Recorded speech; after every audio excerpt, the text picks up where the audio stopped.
Programme में आने में थोड़ा सा देर हो गई मेरे को, और अगर मैं यहाँ नहीं आ पाता तो शायद अपने आप को ज़िंदगी भर माफ़ नहीं कर पाता।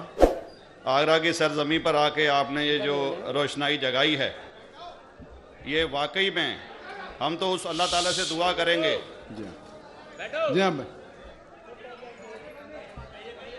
अल्लाह ताला से दुआ करेंगे कि आप जैसे 10-20 और नेक दिल और इतने पढ़े लिखे, इतने इंटेलेक्चुअल आदमी और पैदा करें, जिससे कि जाके आप भारत का कोना कोना, देश का कोना कोना रोशन करें। तहे दिल से स्वागत आपका। मेरा एक छोटा सा सवाल से पहले थोड़ा सा, एक हमारे भी गुरु ग्रंथ साहब के अंदर गुरु नानक साहब ने पूरी दुनिया का चक्कर लगाया, जिसके अंदर मक्का मदीना भी शामिल है। और जैसा कि एक सवाल इससे पहले हो चुका है कि गैर मुस्लिम जो है मक्का मदीना में अलाउड नहीं, या वहाँ का कैंटोनमेंट जो है अलाउ परमिशन नहीं देता। मगर ये तो तय है, आप मानते हैं, इस्लाम मानता है, हम मानते हैं, हमारे ग्रंथों के अंदर दर्ज है। गुरु नानक साहब के 2 चेले थे, एक बाला और एक मर्दाना, एक हिंदू और एक मुस्लिम। मर्दाना की बहुत ख्वाहिश थी कि मुसलमान जब तक पूरा मुसलमान नहीं कहलाने का हकदार, जब तक कि वो काबा का दर्शन ना कराए, तो गुरु नानक साहब उसको लेके और काबा गए।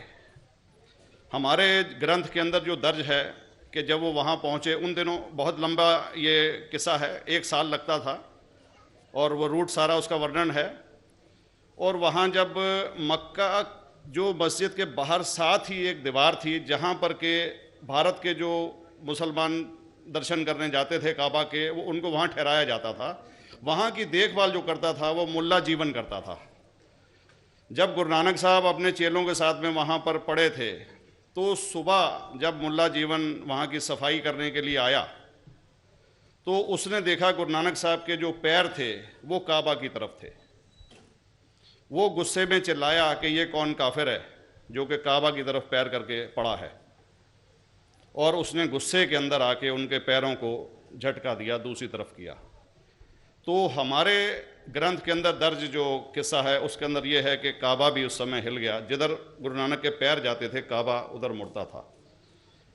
तो वो ज़ोर से चिल्लाया, ये कोई हजरत है, ये कोई औलिया है। तो उस समय के जो काजी थे मक्का के, काजी रुकनदीन साहब थे, और शाह शरफ, कई हस्तियों के नाम हैं उसमें। तो मैं ये जानना चाहता हूँ कि ये वर्जन को आप मतलब एग्री करते हैं, और करते हैं तो इसका हमारे मुस्लिम ग्रंथों के अंदर किस तरीके से उल्लेख है, ये कृपया बताएं। भाई साहब ने एक सवाल पूछा अपने गुरु ग्रंथ साहिब के मुतालिक, और अल्हम्दुलिल्लाह मैं भी गुरु ग्रंथ साहिब पढ़ चुका हूँ। और जिस तरीके से, क्योंकि वक्त मुख्तसर सा होने की वजह से मुझे वक्त नहीं मिला कि गुरु ग्रंथ को भी कोट करूँ। आपका सवाल का जवाब देने के पहले मैं आपसे ज़्यादा चाहूँगा कि इवन गुरु ग्रंथ की किताब पढ़ेंगे आप, ग्रंथ जिसे आदि ग्रंथ कहते हैं, और कोई सिख से पूछेंगे कि खुदा का तसव्वुर क्या है, सबसे बेहतरीन जवाब कोई सिख दे सकेगा, वो आपको कोट करेंगे जापू जी, जो गुरु ग्रंथ साहिब आदि ग्रंथ के सबसे पहले चैप्टर है, सबसे पहला श्लोक, जिसके कहते हैं जापू जी। इसके मानी है कि God is true, he is only one, he is not begotten and is free from fear and want. क्योंकि मैंने अंग्रेजी में पढ़ा हूं, इसलिए मैं अंग्रेजी में उसे कह रहा हूं कि खुदा एक ही है, वो हक है, और वो ना किसी को जना है ना किसी को जनेगा, और वो इमॉर्टल है, ना कभी मर सकता है। और इसको सिखिज्म में जो खुदा को कहते हैं Omkara, in manifest form he is Omkara, and unmanifest form he is एक ओमकारा। और कई इसके एट्रीब्यूट्स है, मिसाल के तौर पे परवरदिगार, अकल, और उसे रहीम कहा गया है, Wahe Guru as one God कहा गया है, और it is strictly against idol worship and अवतारवादा। भाई साहब का सवाल था कि उनने ग्रंथ में पढ़ा कि गुरु नानक साहब मक्का के, और उनका पैर काबा की तरफ था, और कोई मौलवी ने पैर को हिलाए और काबा हिल गया।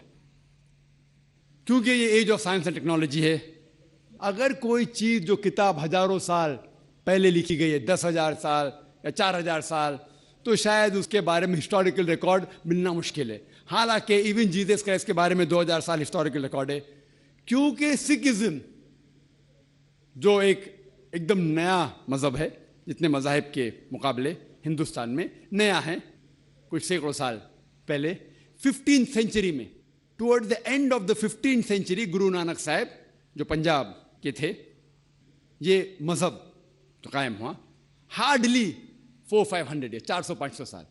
और अगर ये मान लो, सपोज मिसाल के तौर पे मान लो, मैं क्यों कह रहा हूं कि मैं नहीं चाहता हूं किसी को बुरा लगे, मान लो ये सच है, मान लो अगर 400-500 साल पहले अगर ये होता था कि काबा इधर से उधर हिल जाता था, तो हिस्टोरिकल रिकॉर्ड में बिल्कुल लिखा होता था। और कई हिस्टोरिकल रिकॉर्ड में ये नहीं कि काबा हिला इधर उधर, कई हिस्टोरिकल रिकॉर्ड आप देखेंगे। हिस्ट्री इतनी अल्हम्दुलिल्लाह 800-900 साल पहले, 1000 साल पहले जो मुगल ने किए, बिल्कुल लिखा हुआ हिस्टोरिकल रिकॉर्ड में। तो ये कहना कि गुरु नानक साहब वहां गए और काबा हिल गया, ये बिल्कुल साइंस के खिलाफ है, क्योंकि साइंस में कोई भी रिकॉर्ड नहीं है, वहां के देश के रिकॉर्ड में कहीं भी नहीं कि काबा हिला। तो इसलिए हम कहते हैं कि हो सकता है ये गलती से किसने लिखा होगा, न कई किस्से कहानी। ये मैं तस्लीम करता हूं कि गुरु ग्रंथ साहिब में कई चीजें सही है, हक की बात है, लेकिन ये तस्लीम करना कि काबा हिल गया, ये बिल्कुल साइंस के भी खिलाफ है, साइंस के खिलाफ है। और इस्लाम में भी ये नहीं है। लेकिन ये कहना कि कोई गैर मुस्लिम जा सकता है, मुमकिन है, चुपके से कोई गया तो हो सकता है, वो भी जवाब